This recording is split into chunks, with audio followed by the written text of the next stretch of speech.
السلام علیکم ورحمۃ اللہ وبرکاتہ۔ نحمده ونصلي علی رسول کریم، اما بعد، اعوذ باللہ من الشیطان الرجیم، بسم اللہ الرحمن الرحیم۔ الصلاۃ والسلام علیک یا رسول اللہ، الصلاۃ والسلام علیک یا نبی اللہ، الصلاۃ والسلام علیک یا حبیب اللہ، وعلی آلک واصحابک یا نور اللہ۔ صلو علی الحبیب صلی اللہ علیہ محمد صلی اللہ علیہ وسلم۔ میری عزیزات، آج کا ہمارا ٹاپک ہے کہ زیادہ کھانا بھی غفلت میں لاتا ہے، کہ زیادہ کھانا بھی آدمی کو غفلت میں ڈال دیتا ہے۔ اس لیے بہت سے علماء والوں نے چند کھجوروں پر رات بسر کر دی تاکہ غفلت نہ پیدا ہو اور ذکر الہی میں سستی نہ پیدا ہو۔ اسی طرح میرے آقا صلی اللہ علیہ وسلم کا ارشاد ہے کہ لا تمیت القلوب بکثرت الطعام والشراب فإن القلب كالزرع يموت إذا كثر عليه الماء۔ ارشاد فرماتے ہیں یعنی بے شک اپنے دلوں کو کھانے پینے کی زیادتی سے مردہ نہ کرو، کیونکہ دل کھیتی کی طرح ہے جو پانی کی زیادتی سے خراب ہو جاتا ہے۔ میری عزیزات، اسی طرح ہمارا پیٹ بھی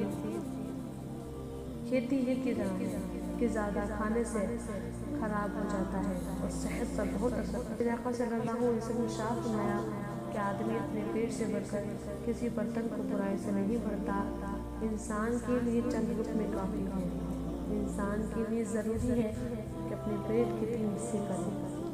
کہ 1/3 حصہ کھانے کے لیے اور 1/2 حصہ پانی کے لیے اور 1/2 حصہ سانس کے لیے، کہ کم کھانا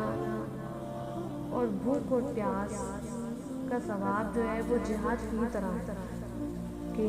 میرے آقا صلی اللہ علیہ وسلم نے ارشاد فرمایا کہ بھوک اور پیاس کے ذریعے اپنے نفس کے خلاف جہاد کرو، کیونکہ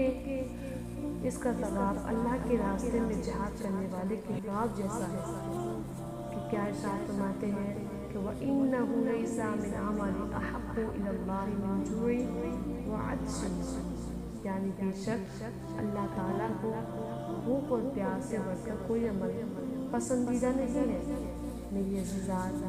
جب اللہ تبارک و تعالیٰ کو بھوک اور پیاس سے بڑھ کر کوئی عمل پسندیدہ نہیں ہے تو آج سے ہم نیت کر لیں کہ ہم اتنا ہی کھانا کھائیں گے جتنا کہ ہمارے لیے ضروری ہے اور ہماری صحت کے لیے ضروری ہے، جتنا کہ ہم کھانے سے زندگی بسر کر سکیں، اور بھوک اور پیاس کو برداشت کریں گے اللہ کے لیے، کہ جس سے کہ ہمیں جہاد کی طرح ثواب ملے گا۔ سبحان اللہ، انشاءاللہ۔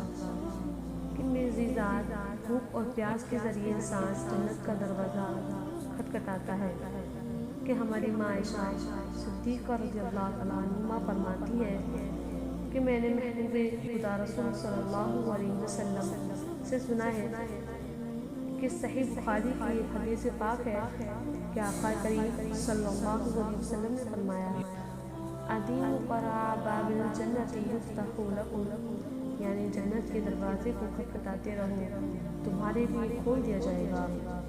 ہماری ماں عائشہ صدیقہ رضی اللہ تعالیٰ عنہا نے عرض کیا یا رسول اللہ صلی اللہ علیہ وسلم، ہم کس طرح